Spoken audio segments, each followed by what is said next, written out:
Bismillahirrahmanirrahim. Assalamualaikum warahmatullahi wabarakatuh. Perkenalkan, nama saya Alif Agung Nugraha, NIM 1199018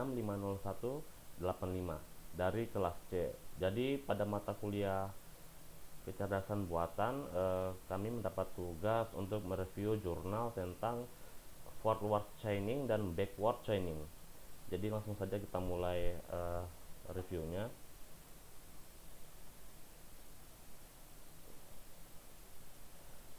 Oke, ini saya sudah membukanya. Kita lihat dulu jurnalnya. Ini jurnal forward chaining. Jadi ini saya sudah review dan tinggal saya bacakan.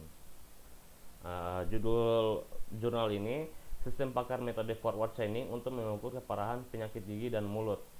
Volume dan halaman ini langsung dari Justice Spotek, volume 3 nomor 2, terus di accept bukan di accept di upload bulan Juni tahun 2021. Ini berada di halaman 41 sampai 47. Jadi tahun ini jurnal ini di accept tahun kemarin 2020, cuman baru diupload ke internet itu tahun 2021.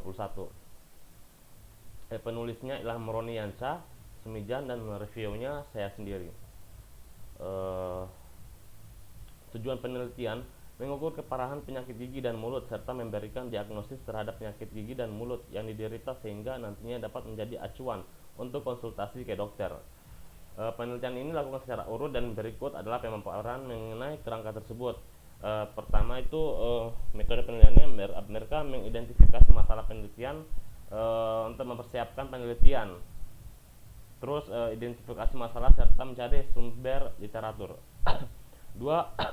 Menganalisis masalah penelitian pada tahapan menganalisis masalah untuk memang masalah yang dipilih ruang lingkup dan batasan masalahnya. Terus pada pengumpulan data penyakit gigi dan mulut, untuk dapat memperoleh informasi data-data yang dibutuhkan dalam rangka mencapai tujuan penelitian, menggunakan beberapa metode seperti pengumpulan data, field research, dan teknik kalkulasi. Terus 4. Menganalisa dengan metode forward chaining dengan harapan dapat memberikan solusi dan penanganan terhadap penyakit gigi dan mulut. Terus setelah selesai mereka lakukan perancangan terhadap sistem aplikasi dengan framework kode igniter. Hasilnya nanti menghasilkan sebuah sistem yang dapat digunakan untuk memproses analisa penelitian secara terkomputerisasi. Ke-6, mengimplementasikan sistem aplikasi untuk membandingkan hasil yang didapatkan dengan analisa secara manual dengan sistem aplikasi yang dibuat. Kita masuk ke hasil dan pembahasan. Jadi pembahasan itu pertama analisis data. Jadi bisa kita lihat sendiri di sini data-data yang analisis data, data-data yang mereka berhasil kumpulkan. Terus mereka buat semacam 4 pasien ya. Cuman pas masuk di di bagian mengumpulkan data penyakit, itu kan tadi ada 4 pasien ya. Berarti kalau 4 pasien harusnya pasiennya harusnya ada 8 karena di sini ada contoh jenis penyakit yang umum gigi dan mulut itu ada 8. Jadi kalau bicara soal kekurangan jurnal ini, dia tidak melakukan uji terhadap sampai pasien 8. Terus rule atau aturannya itu bisa kita lihat di sini. Ya teman-teman pasti paham lah kalau lihat rule atau aturan ini karena ada sampai 27 pertanyaan, 27 kode gejala. Nah terus 27 kode gejala itu tiap-tiap gejala memiliki nilai bobot gejala tersendiri. Nah ini tadi yang saya bilang, mereka hanya melakukan uji terhadap hanya sampai pasien 4. Harusnya mereka itu melakukan uji terhadap pasien sampai pasien ke-8 karena kalau kita lihat di sini kode penyakit yang mereka kumpulkan melalui analisis data itu ada 8 penyakit. Nah, terus masuk di hasil, eh, jadi kan itu ya, kalau kita lihat di sini tingkat keparahannya ada ya, tiap-tiap pasien itu nanti diambil terhadap membuat hasil dari membuat pohon keputusan. Ini bisa kita lihat sendiri pohon keputusannya kayak bagaimana. Ini ya, ini pohon keputusannya. Terus lompat ke hasil dari sistem pakar dapat dilihat dengan menggunakan software yang telah dibangun menggunakan framework kode Igniter. Jadi ini tampilan home-nya aplikasi ini. Terus ini ini masih juga tampilan home-nya. Ini masuk di bagian menu diagnosa. Nanti setelah kita masuk di bagian diagnosa, kita bisa melihat situ hasil analisis dari penyakit yang telah kita pilih-pilih melalui 27 kode gejala yang nanti kita temukan pada aplikasi ini.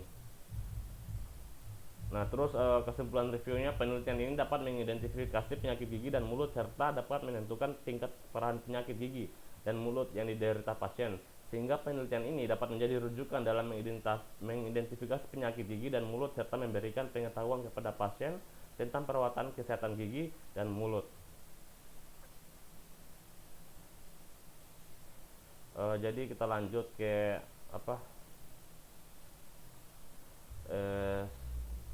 mungkin itu saja untuk jurnal forward chaining. Sekarang kita pindah ke jurnal backward chaining. Jadi langsung saja kita bacakan hasil review jurnal untuk backward chaining. Nah, judul jurnal ini, sistem pakar menggunakan metode backward chaining dalam mengidentifikasi kandungan senyawa boraks, formalin, rhodamin B, dan methyl yellow pada makanan. Volume dan halaman ini juga dari Jessis Fotek, volume 3 nomor 1, terus di upload pada bulan Maret 2021, halaman 34 sampai 40. Sama juga kayak jurnal tadi, ini jurnalnya diterima diaccept pada tahun 2020, cuman diuploadnya pada bulan Maret 2021. Penulisnya sendiri itu sebagai kita lihat di sini, penulisnya Muhammad Irfan Khalil, Gunadi Widi Nur Cahyo, dan reviewernya adalah saya sendiri. Tujuan penelitian untuk memberikan informasi kepada masyarakat supaya bisa mengidentifikasi tahap awal kandungan senyawa kimia berbahaya pada makanan. Metode penelitian mengidentifikasi ruang lingkup masalah. Yang akan diteliti harus ditentukan terlebih dahulu agar mampu menjelaskan dan menentukan ruang lingkup yang akan diteliti. Jadi mendeskripsikan ruang lingkup masalah ini merupakan langkah awal dalam melakukan penulisan ini. Menganalisa masalah merupakan alur berikutnya agar penelitian yang akan dilakukan dapat memahami masalah yang telah ditentukan dan batasan masalahnya. Ketiga, menentukan tujuan penelitian merupakan hasil akhir yang diharapkan tercapai setelah penelitian tersebut dilakukan, terlebih dahulu sebelum penelitian dilakukan. Keempat, mereka melakukan mempelajari literatur untuk mencapai tujuan yang dibutuhkan. Kemudian literatur yang dipelajari itu tersebut diseleksi dan dipilih literatur mana yang paling cocok untuk penelitian mereka.